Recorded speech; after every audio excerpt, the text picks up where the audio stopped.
Speaker tea పార్టీలో Modi, Priyanka. Lok Sabha speaker Om Birla తన ఛాంబర్లో ఎంపీలకు టీ పార్టీ ఇచ్చారు. అధికార పార్టీకి చెందిన ఎంపీలతో పాటు కాంగ్రెస్ ఎంపీ ప్రియాంక, ఇతర ప్రతిపక్ష ఎంపీలు హాజరయ్యారు. ప్రధానమంత్రి నరేంద్ర మోదీ, రక్షణ మంత్రి రాజ్నాథ్ సింగ్, ప్రియాంక ఒకే చోట కూర్చొని సరదాగా మాట్లాడుకున్నారు.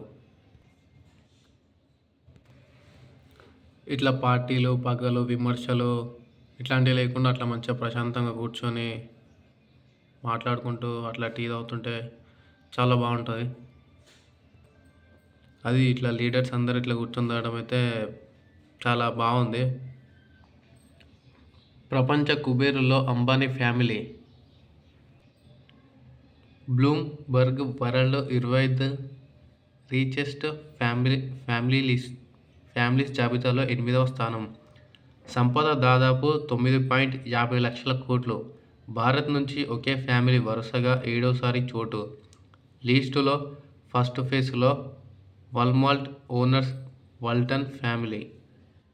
ఇండియాలోనే ఏటేటా పెరుగుతున్న ధనికుల సంపద. హంగర్ ఇండెక్స్లో మాత్రం 102వ స్థానంలో మన దేశం. అంబానీ ఫ్యామిలీ వరల్డ్ రిచెస్ట్ జాబితాలో 8వ స్థానంలో మన అంబానీ ఫ్యామిలీ అయితే ఉండడం జరిగింది.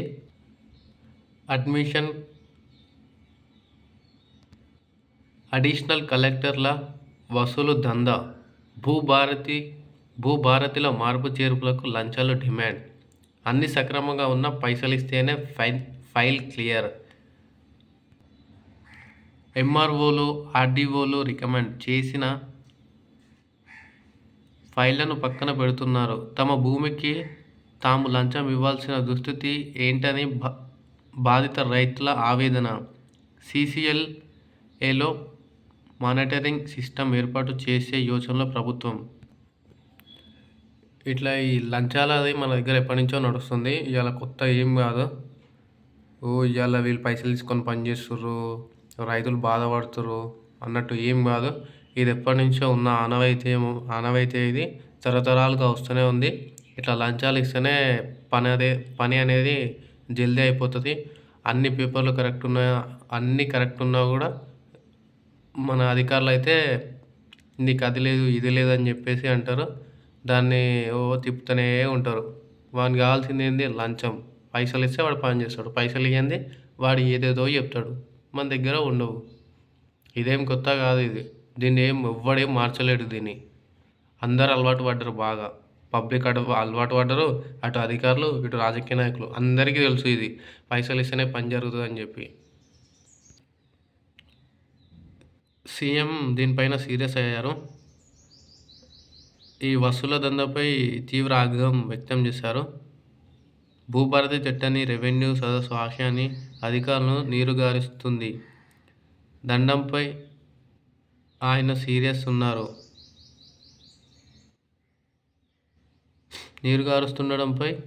సీరియస్గా ఉన్నారు. ఆన్లైన్ వేదికగా వస్తున్న ఫిర్యాదులను క్రోడీకరిస్తే రంగారెడ్డి, మేడ్చల్ జిల్లాలోనే అత్యధికంగా భూ సమస్యలు, అవినీతి ఆరోపణలు ఉన్నట్లు సీఎంఓ గుర్తించిందని, సరిగ్గా ఉన్న దరఖాస్తులు ఇంకా ఎందుకు పెండింగ్లో ఉన్నాయో సంజాయిషి ఇవ్వాలని, రైతులు ఇబ్బందులు పెడుతున్న అధికారులు ఉపేక్షించేది లేదని సీఎం హెచ్చరిస్తున్నట్లు తెలిసింది. కాగా రంగారెడ్డిలో జిల్లా అదనపు కలెక్టర్ ఏసీబీకి చిక్కడం. ఇటీవల హనుమకొండ అడిషనల్ కలెక్టర్ ఏసీబీకి పట్టుబడడంతో ఆ స్థాయి జరుగుతున్న అవినీతి అక్రమాలు ప్రభుత్వం సీరియస్గా తీసుకుంది. ప్రభుత్వం ఎన్ని తీసుకున్నా కూడా ఈ అవినీతి అనేది మనకు కామన్ జరుగుతూనే ఉంటుంది. దాన్ని ఎవ్వరూ మార్చలేరు.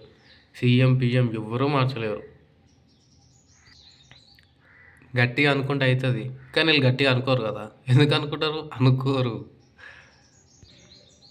పబ్లిక్ దగ్గర తీసుకోవాలి పైసలు. ఉన్నోడంటే ఇస్తాడు, పేదోడు ఏడిస్తాడు. వాడు పైసలు ఉన్నోడంటే సెలవురా బై రైట్, వాడి దగ్గర ఉన్నాయి తీసుకున్నా తప్పలేదు అనుకుంటాం. కానీ కూలీ వేసుకునేటోని దగ్గర 500 రూపాయలు కూలీ వేసుకునేటోని దగ్గర కూడా లంచం కావాలి ఈ నా కొడుకులకి. అట్లా ఉంది మరి కథ ఈ కొడుకులది. బలిసి కొట్టుకుంటాడు ఒక్కొక్కడు.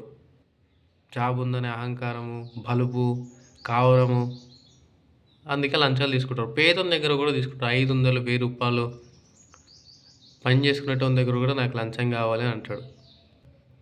మళ్ళీ భగ్గుమన్న బంగ్లా, స్టూడెంట్ లీడర్ హాదీ హత్యతో దేశవ్యాప్తంగా అల్లర్లు, ఇండియన్ హై కమిషన్ ఆఫీసులపై రాళ్ల దాడి, 3 దినపత్రికల కార్యాలయాలు ధ్వంసం, దైవ దుషాన పేరుతో హిందూ యువకుడి దాడి, కొట్టి చంపి హైవేపై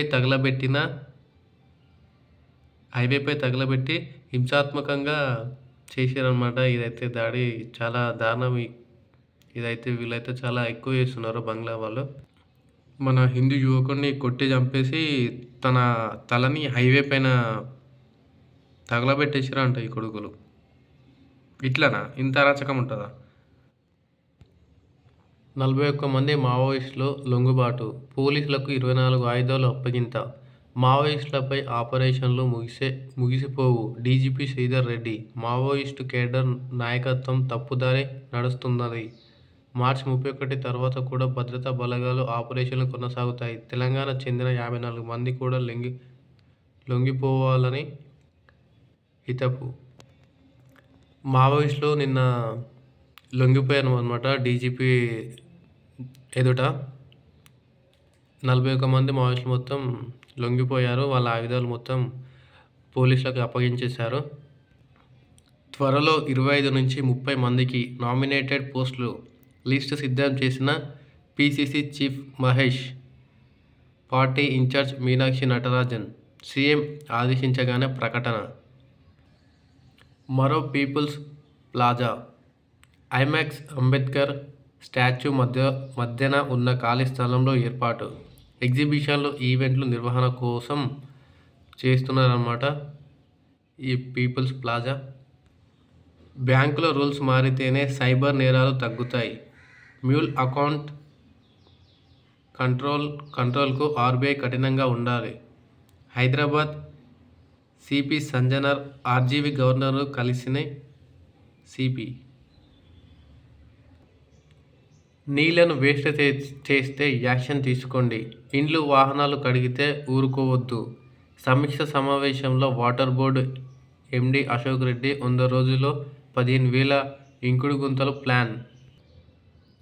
ఐటీ కారిడార్లో డ్రగ్స్ పట్టివేత, వైన్స్కు కన్నం, 15 బాటిళ్లు చోరీ. మద్యం తీసుకెళ్ళిండు, కొన్ని బాటిల్స్, కొన్ని పైసలు తీసుకొని మనోడు వెళ్ళిపోయిందంట. ఈ సీసీ కెమెరాలో రికార్డ్ అయింది ఇదంతా.